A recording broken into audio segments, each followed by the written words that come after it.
Last time আমি যেই দিদির ব্লগ শেয়ার করেছিলাম সেই দিদিকে আবার ব্রাইড সাজাতে যাচ্ছি। কি মনে হচ্ছে তো একজনকে দুবার কেন ব্রাইড সাজাচ্ছি?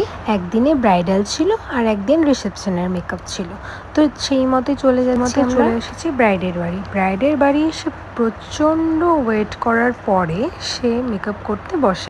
তার মধ্যে কি হয়, যেই ঘরের মধ্যে আমাদের সাজানোর কথা ছিল সেই ঘরে কোনো ফ্যান অ্যারেঞ্জ করা ছিল না, কিচ্ছু ছিল না। তার মধ্যে প্রচণ্ড গরমে আমাদের মেকআপ করতে হয়েছিল।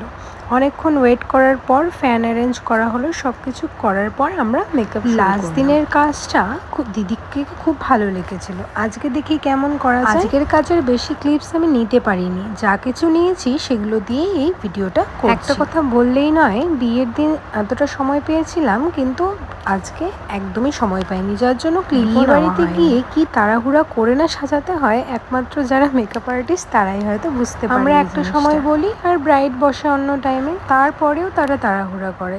চাপের তো আমাদের আবার কি হয়, তাড়াহুড়োর মধ্যেও ভালো সাজাতে হয়। দেখো কি হলো, সিঁদুরটা একদম লেটে গিয়েছে। তাড়াহুড়োর কাজ কি কখনো ভালো হয়?